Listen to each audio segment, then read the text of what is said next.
Hi, everybody. It's Jan. It's the weekend, it's Sunday, and it's my day off finally. I had a busy day at the weekend at the antique mall, and I'm pretty exhausted, but this has been pressing on me to do an update on Summer Wells. And so finally, I did a reading again this morning to kind of verify some things, and I am seeing a few new things. I'm still sticking with the picture or the what I saw before, and that was her running around the side of the house and going to the edge of the property. I did see a couple new things. Um, okay, so there was that drop off here. What I saw a little bit differently was I saw just open grass, and then I did see like she ran under some shade trees, just for a little while. But when she got to the edge of the drop off here where the rocks were, um, then it was sunny again. So like the sun was coming in here. And I also saw a couple new things. I could feel, her feet running on the grass, but somewhere at the edge here or someplace, she hit like more pebbles, like, not real big rocks, but not real small rocks either. But when she ran across there, it made her feet hurt.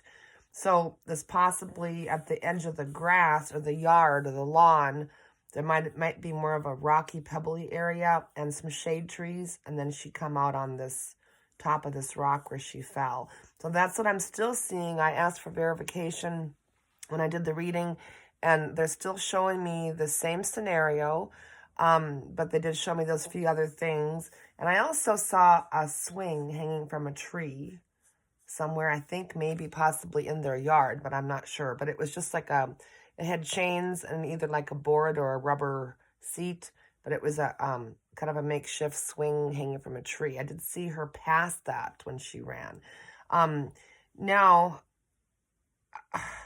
this has been so heart-wrenching. I can't tell you how this has been on my mind for the past 3-4 days so heavily, and I know it's affecting a lot of people. I mean, this case, for some reason, they're all sad when someone comes up missing or someone loses a child, and we all know that, but there's so many people that are emotionally involved in this, and me included. And so I tried to pull in some spirit guides to talk about why there's so much blockages going around the searchers and them not being able to find her. And it feels like a spiritual blockage. It's so I said, okay, what can we do, if anything? And I was told one of the most important things, everybody, is group prayer right now. We all need to pray united to help them to find little Summer. And I also heard like singing in the distance, and I don't know if this maybe was something that I was picking up from Summer's church or whatever, but I heard Amazing Grace being sung like by a choir in the background. And I asked Spirit, I was like, why is it so hard to find her? If there, and I don't sense any foul play. I really don't. I've done other cases I've worked on where, there's foul play. You see another person involved, but I'm not seeing any foul play or any other, perpetrators involved. I just see the family, in the home, being sad and grieving. I'm not feeling any foul play here, but, unless they're just not showing it to me, but I'm not seeing it. But the most important thing is to spiritually come together on this. And I think this is a lesson for everybody involved that needs to learn. I always believe, and I hate to say this, but in my life, it's true. Everything happens for a reason. And if you know the weekend that I had, I'm going to tell you a little bit about it. It's strange how everything kind of played into this, but let me just tell you what happened. I came home Friday night from work, and I went and stopped and got some food. So I didn't get home till about 7 p.m. And I have 3 little dogs, And Jojo is one of them. And she's a cute little Pekingese Pomeranian, just adorable little dog. And I have a big fenced in area, and she never leaves the yard. The other two little dogs sometimes sneak under the fence and they go running around in the back there. But Jojo in 3 years has never left the yard. I mean, she doesn't sneak out through the fence. She's always at the gate when I get home, wagging her tail. So I got home Friday night, and Jojo was missing. She just vanished. I mean, vanished. And so you first start thinking with your brain, and you start worrying and getting upset. And I'm thinking someone took her because, she couldn't just disappear. So I called the police, and I gave them a picture of her, and they were looking for her. And I also put it on Facebook that she was missing with her picture. And so the strange thing is, when I finally calmed down and stopped, just manually searching, and the reason I'm telling you this, guys, is because there's a lesson in all of this. When I finally, calmed down, came in the house, I said a prayer. I said, God, is Jojo okay? And I got the feeling that, yeah, she's fine. And my other dogs weren't acting really weird, like they weren't upset or anything. So I figured, well, maybe somebody picked her up and they're going to return her to me. I didn't know what was going on. But I went to bed about 10 o'clock that night, and I was exhausted because I've been out searching for her. But after I said that prayer, I was like, okay, I know she's going to come back. I know I'm going to get her back. So I went to sleep, and I left my window open, and turned my fan off so I could hear if there was a dog barking in the distance. And we do have dogs around here, that do bark in the middle of the night. It's not that uncommon. But for some reason, I woke up at 3:30 in the morning, and I heard a dog barking way in the distance, and I knew it was my dog. I knew it was Jojo.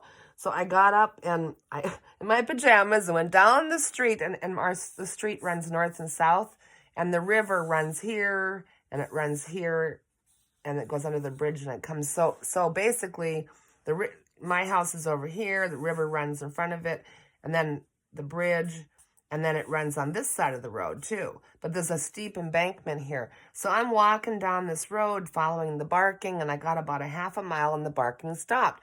So I'm like, oh my gosh. So I shine my phone flashlight down the hill here, and I see Jojo. And I was so excited because she's a whitish blonde dog, so I could see her pretty good. And she was very disorientated. She didn't know where to go. She couldn't climb this steep hill here, so I had to walk down where it wasn't so steep, and then she came up, and I got her. She was covered in sticky burrs, but she was fine. So I took her home, and I had to, give her a bath and cut the sticky burrs out of her fur. But, okay, so I'm thinking, how weird is this, that this happened when Summer Wells has been on my mind, how she just vanished. And then I come home, and my dog just vanished, and she's never vanished in 3 years.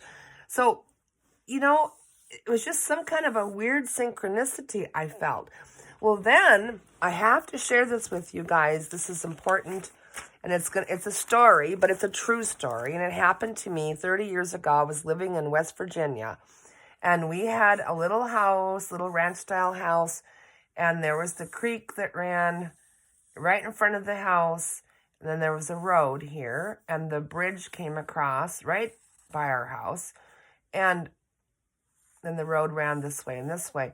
But we had a porch on our house, and we had two dogs, Smurf and Lucy, and Smurf and Lucy used to sit on the front porch all the time. Well, one day, this beagle, it was a little beagle dog. It was kind of a blonde, it wasn't a spotted beagle. It looked like a beagle, but it was all blonde, okay? Solid color. And this dog shows up, and it's a stray dog, and it's probably was abused or whatever, because it would sit on our porch with my other dogs, but it would never let you touch him or come near him. So I started feeding it, and I had two little girls at the time. My girls were only, like 2 and 7 or something like that. So I was really afraid that this dog, and we nicknamed the dog Buddy. So this is my true story about Buddy the dog. And the reason I'm telling this story is it all has to do with intuition and listening to your intuition. And like I said, I've been, intuitive psychic all my life, but I didn't really start using it wisely until later in life. But Buddy the dog, cute little dog, but not tame, sitting on our porch. And one day, my little girl tried to pet it and he kind of nipped at her, and I thought, this is dangerous. So I called the dog catcher, and the dog catcher said he was coming that day but didn't know what time. So I had to go to town, and I picked the kids up from school. And when we came back home, the dog catcher was there. And he said he couldn't catch Buddy, so he used one of those tranquilizer guns, that'll put him to sleep for a while so you can catch him. He said he shot him with the dart gun, and then he ran across the road, and I think he thought he went across the bridge, and there was a big hill here. But he said, I don't know where he went. I can't find him. And this had just happened. I mean, we got there just when this happened. So on the river, it was December, and there was ice and snow on each side of the river, but the river was still flowing in the middle here, okay? So I said a prayer and tuned into my intuition. I said, God, where is Buddy? And I was led right down to the creek, right here, was looking in the water, and I could see, there was nothing in the water. And of course, there was ice and snow on the edge. And I'm looking, and God, Spirits keeps telling me, he's right there. He's right there. Well, because I physically could not see that dog, I gave up and I walked away. And I couldn't find him. So I never did find Buddy. But what happened was, in the springtime, when all the ice and snow melted, there was Buddy laying in the creek with the dart still in his side. And you know what that lesson taught me? It taught me, I thought to myself, if that would have been one of my children that had ran, over here and had fallen in and slipped under the ice, and God told me they were right there, and I couldn't see my child, and I gave up, and how would I have felt if in the spring when that ice thawed that there was my child living, laying in the river? So that was a huge lesson for me in my life.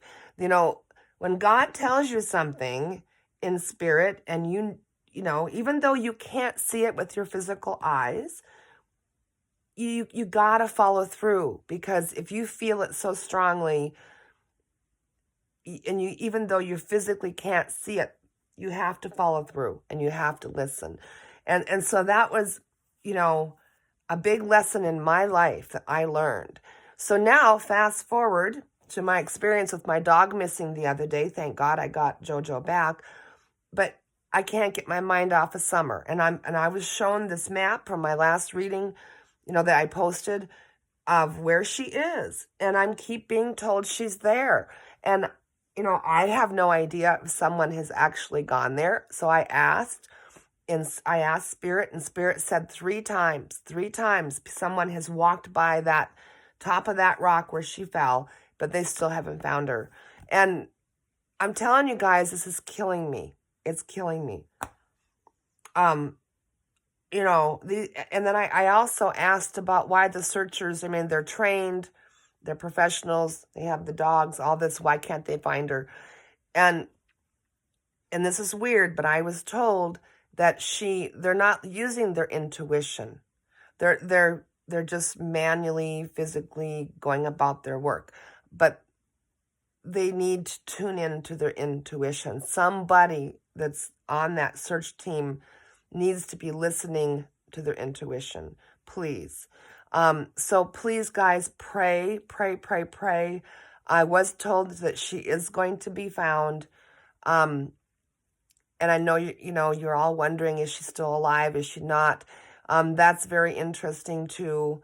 I asked that in my reading I did this morning, and I actually, usually when I see people in spirit, especially children, they are with someone else in heaven or in spirit world. They're with another person that's passed or another ancestor, whatever. I did not see that with Summer, but I did hear her speaking, and I heard her saying, I'm right here. I heard her vocally, because I'm I'm clairvoyant and clairaudient, so I do hear people's voices at times when I'm doing readings. So I did hear her say 3 times. I'm right here. I'm right here. So I don't know what that means, guys. I don't know if there's a possibility she could still be alive or if she is in spirit, but I just know we need to find her, and it's really killing me. Okay, so pray, pray, pray, please. Now, I wanted to do a quick reading I did a couple days ago about, well, actually, it was a few weeks ago, but I did a clarification. It was the Orson and Orrin West kids. And this reading, I don't want to get into much because it's a little on the dark side, and I don't like dealing with that. But what I do know about Orrin and Orson West, according to my readings, is that I saw them throwing the two little boys, into the van, the white van. And I believe the foster father's father lives in Bakersfield. And I saw them taking them there. It was like something came up, and it was legitimate, like they had to go be somewhere that was important, and they had to get the two little boys to the foster grandparents to watch them. I don't have a timeline on this. I don't know if it's before they moved to California City or not. But I just saw the foster parents, kind of, in a hurry, tossing the two boys in the van with their backpacks and taking them to the foster grandma and grandmas, okay? And what I'm getting, and I don't want to have anybody, getting after me on this. That's why I don't really want to do this reading, but because I'm not making any accusations to anybody or nothing, but I'm just saying what I saw in my reading, okay? They took them there for the foster grandparents in Bakersfield to watch the two little boys so they could go deal with some business or something. And what I feel is when they came back to pick them up a day or two later, they were no longer at the foster grandparents. And I know why. I can't say it, but I believe that the foster father is covering for his father. And all I'm going to say is follow who was the gambler in the family, the foster family. Somebody was a gambler and had gambling debts. And that's what I'm going to say. I also see the kids were brought to Mexico. I still think that one of them is still alive. I'm not sure about the other. The younger one, I don't want to say, but I think the older one's still alive. But follow any Mexico leads, because I feel like the kids were brought to Mexico, and the person, I'm not going to say who, but you can figure it out, that has the gambling problem is the one that brought the kids to Mexico for a reason. Okay, and that's all I'm going to say about that because it's dark and I don't like it. So anyway, guys, that's kind of just a quick update for now. I hope everybody's doing okay. Please just put your prayers. The prayer is so important right now for these missing children. It really, truly is. There's God wants us to all come together and really, use our prayer as a strength and to derive, just, you know what I mean, okay? We all need to pray unified because there's a lot of spiritual blocking going on about finding these children, and not a good spiritual, but there's a blocking. The more we pray, the more we communicate with the good spirits, then the more we're going to have success. Okay, guys? I mean, that's the best way I can see to say it. But thank you all for watching. We all can do some good. Don't forget, the littlest thing sometimes can be the biggest thing. Okay? So all of us contribute. All of your comments have been awesome, and your comments are important too, because all of us have some intuitiveness, and it seems to me that through the comments that shows. You guys do have a lot of good input. So thank you so much. Stay safe and have a good day. Bye.